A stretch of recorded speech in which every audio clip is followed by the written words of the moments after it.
This is maybe only the third time that we've been here. Of course, you remember in La Marmata, yeah, which was 1989. Yeah, a long time. So it's good to be back. In answer to your questions, where was I born? I was born in, I'm English, I was born in Nottinghamshire, England, which is the East Midlands. It's a mining area. Musical influences, I guess, were rock and roll. Chuck Berry, Little Richard, Buddy Holly, Eddie Cochran, you know, all those people. And a little later on, the blues. You know, the blues music from the Mississippi Delta, which of course was what rock and roll came from. And B.B. King, Albert King. And B.B. King and Albert King and Muddy Waters and Howlin' Wolf, Robert Johnson, of course, all those. And now I live in Tennessee, so I've lived in America for 7 years, so I'm pretty close to where rock music started. Mm-hmm. And the next question was, let me have a look. In the best souvenir of the tour? Of this tour? This tour. It's just so good to be back on the road playing again, and it's been quite a number of years since we did it, so we're enjoying every show, every single gig. It's great to be here in Paris because it's such a long time since we've been here, and we're looking forward to the gig. We played in Nancy just before Christmas, which was great, and I believe later this year we'll be doing maybe 5 or 6 dates in France. I don't know where they are at the moment, but and the good audience yesterday? Fantastic. Yeah. It's always great. It's great, you know, to meet people, and we've had a great welcome everywhere we've played. Mm-hmm. And let me have a look. The best souvenir of my life? Well, that would be the same question, really. I mean, aside from my family and friends and my children, I mean, it's music, I guess, is the best souvenir I've got. I'm actually still able to do what I love, what I wanted to do all my life, and still able to do it. So, yeah, it has to be that. Mm-hmm. Your father was like me. Yeah. Yeah. The little boy in 22 years. He's 22 years. Oh yeah. Oh well, you have two sons. Yeah. Guitar player too. Oh really? Yeah. And the next question. What is it? Oh, you have a good career. Why is Alvin Lee not with you?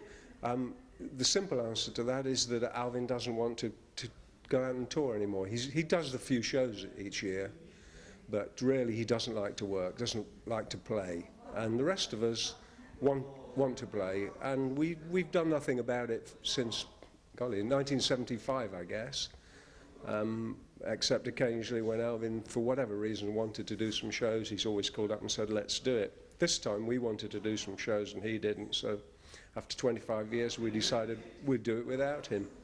And we're very lucky to have found a new guitar player, Joe Gooch, who is sensational, has got a great future ahead of him. So I hope that, you know, people get to check him out.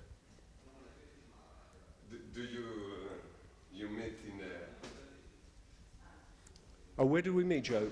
Well, we were looking for a guitar player. I mean, really the whole thing about us getting back together was purely by accident. We were asked to work with an American blues guitar player on a tour of Italy. This would be possibly 2 years ago. Double Trouble, Stevie Ray Vaughan's band, were to have done it, and they were unable to do it. And I got a call from Rick, the TYA drummer, asking me if I fancied doing it. And I had the time, so we did that. And we went out and we played maybe 15 shows, mostly in Italy. And the audience were great. They wanted to hear 10 Years After songs. They wanted to hear the band again. And that's when we decided, well, we'll do it. We'll do it. I got to a period in my life, I write. I'm a songwriter, so I'd been doing that for quite a number of years. And I really wanted to go back out on the road again. So the opportunity came up and we needed a guitar player. Alvin didn't want to do it. We tried a few. One of the ones that sent in a tape was Joe. Joe's audition tape was sensational. Rick lives in England, so Rick checked Joe out, called me up and said, he's great. And Joe came along, had a jam with us, came to a rehearsal, and within 3 days of that he was on the road with us, and it's been downhill ever since. No, uphill ever since, I should say. It's been great. Yeah, yeah.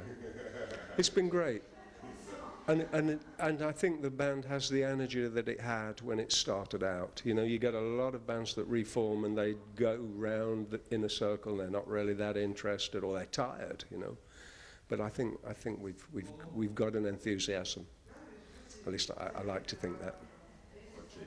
And what are your projects now? Well, we put out a live CD, which was basically one night recorded at the mixing desk to introduce Joan. We haven't really put it into the stores. We sell it at the gigs, which gave us time to make a studio CD, which we've just about finished. In fact, it will be finished next week. Go in the studio the day after tomorrow for 3 days to mix it. And that hopefully will come out in March of this year. So that will be the new CD with Joan, all new material. And our plans are pretty much we're out on the road and we're touring. As I say, we hope to do about 5 or 6 dates in France this year. Obviously, we go to America, Germany, Italy, well, all over Europe, and hopefully to South America and Australia. So we're constantly on the road. Once the CD's finished, then we'll be on the road at least for the rest of this year. Buzz, thank you. Alors, can you say just good luck for Mansfield TV?